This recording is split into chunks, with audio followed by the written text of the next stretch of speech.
ভালোবাসায় পরিপূর্ণ এরকম সুন্দর লোভনীয় বাদামে ভরপুর একটা ওভালটিন কেক যদি ঘরে তৈরি করতে পারেন তাহলে কেমন হয় বলুন তো।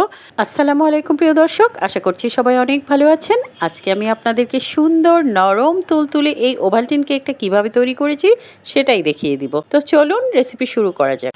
নরম তুলতুলে ইয়াম্মি এই কেকটা তৈরির জন্য আমি একটা বোলে প্রথমে 4টা ডিম নিয়ে নিয়েছি। ডিমগুলো অবশ্যই রুম টেম্পারেচারে থাকতে হবে। মেজারমেন্ট কাপে 1 কাপ চিনি দিয়ে দিয়েছি। এখন একটা হুইস্কের সাহায্যে খুব ভালো মতো নেড়েচেড়ে চিনিটাকে মিশিয়ে নিচ্ছি। কেক বানানোর আগে ডিমগুলো যদি ফ্রিজে থাকে তাহলে অবশ্যই 15 মিনিট আগে ফ্রিজ থেকে বের করে রাখবেন। ডিম আর চিনি ঠিক ততক্ষণ মিশিয়েছি যতক্ষণ পর্যন্ত চিনিটা গলে না যায়। এখন দিয়ে দিচ্ছি 1/3 কাপ রান্নার তেল। এখানে আপনারা চাইলে তেলের পরিবর্তে বাটারও ব্যবহার করতে পারেন। যেহেতু বাটার সবসময় আমাদের হাতের কাছে থাকে না, তাই আমি আজকে তেল দিয়েই করে দেখিয়েছি। 1/3 কাপ লিকুইড মিল্ক দিয়ে দিয়েছি। তারপর নেড়েচেড়ে সব কিছু একদম ভালো মতো মিশিয়ে নিচ্ছি। দুধ, ডিম, চিনি এবং তেল প্রায় 3-4 মিনিট সময় নিয়ে সব উপকরণগুলো মিশিয়ে নিয়েছি। এখন আমি এর মধ্যে শুকনো উপকরণগুলো যোগ করব।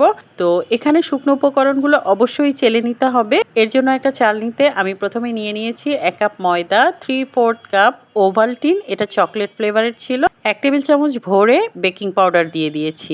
তো সবগুলো উপকরণ ভালো মতো চেলে নিয়েছি। এখন একটা হুইস্ক দিয়ে আমি সুন্দর করে সবগুলো উপকরণ মিশিয়ে নিব।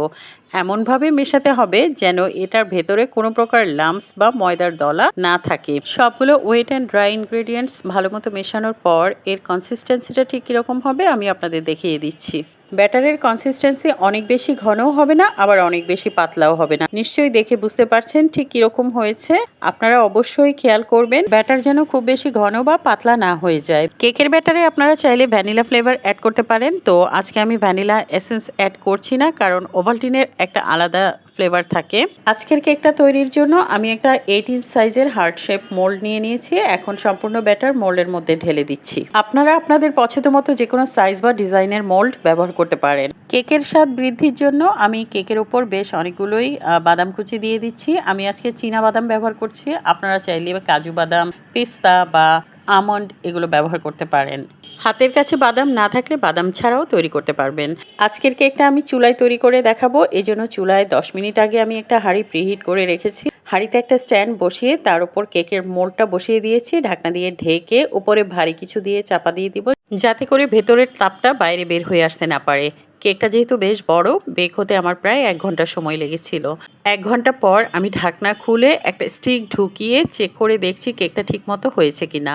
তো এই যে স্টিকটা একদমই ক্লিন এসেছে, তার মানে কেকটা খুব ভালো মতো বেক হয়ে গেছে। চুলার ফ্লেমটা অফ করে দিয়েছি। এখন হাঁড়ি থেকে আমি কেকের মোল্ডটা বের করে নিচ্ছি। মাশাআল্লাহ, দেখতেই পাচ্ছেন কত সুন্দর হয়েছে কেকটা। কেকটা এখন বেশ গরম। এটাকে আমি ঠান্ডা হওয়ার জন্য 10 মিনিটের জন্য রেখে দিচ্ছি। তো এর উপর আমি একটা ঢাকনা দিয়ে ঢেকে দিব, যাতে করে কেকটা আরেকটু সফট হয়। আপনারা চাইলে সুগার সিরাপ ব্রাশ করে নিতে পারেন। আমি জাস্ট ঢাকনা দিয়ে ঢেকে রেখেছি। ফিরে এসেছি 10 মিনিট পর। কেকটা এখন বেশ অনেকটাই ঠান্ডা হয়ে গেছে। একটা চাকুর সাহায্যে আমি মোল্ড থেকে এভাবে 4-5টা ছাড়িয়ে নিচ্ছি।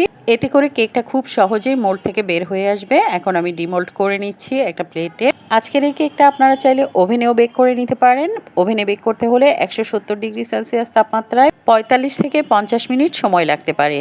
তো কেকটাকে আমি ডিমোল্ড করে নিয়েছি। দেখেন এর ব্যাক সাইডে যে পেপারটা দিয়েছিলাম সেটা তুলে ফেলেছি। মাশাআল্লাহ, দেখেন কেকটা কত সুন্দর হয়েছে।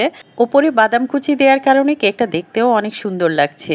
আজকের এই কেকটা দেখতে যেমন সুন্দর হয়েছিল, খেতে কিন্তু অনেক বেশি ইয়াম্মি হয়েছিল। কেকের চারপাশটা আমি আপনাদের দেখিয়ে দিচ্ছি। দেখেন কোথাও ভেঙে যায়নি বা কোনো ধরনের কোনো রকম পুড়েও যায়নি। আমি আপনাদের কেটে এর ভেতরটা দেখাচ্ছি, এর ভেতরটা কিরকম হয়েছে। আমার কাটা দেখে নিশ্চয়ই বুঝতে পারছেন কেকটা কতটা সফট হয়েছে। মাশাআল্লাহ, দেখেন এর ভেতরটা অনেক সফট এবং ফ্লাফি হয়েছে। বিশ্বাস করেন, আপনি যদি কেকটা এভাবে একবার বাসায় তৈরি করেন, আপনার বাসার সবাই কিন্তু বারবার তৈরি করার জন্য রিকোয়েস্ট করবে। কেকটা এত বেশি মজা খেতে। আর এরকম একটা কেক যদি আমরা বাইরে থেকে কিনে আনতে যাই তাহলে কিন্তু চড়া দাম দিয়ে আমাদের কিনে আনতে হয়। প্রিয় দর্শক, দেখলেন তো খুব সহজে কিভাবে ওভালটিন কেকটা তৈরি করা যায়। হাতের কাছে যদি সবগুলো উপকরণ থাকে তাহলে আমি বলবো অবশ্যই এভাবে ঘরে স্বাস্থ্যসম্মত উপায়ে তৈরি করে নিজেরাও খাবেন, বাচ্চাদেরও খাওয়াবেন, কারণ homemade food is always best. সহজ রেসিপিতে দেখানোর চেষ্টা করেছি।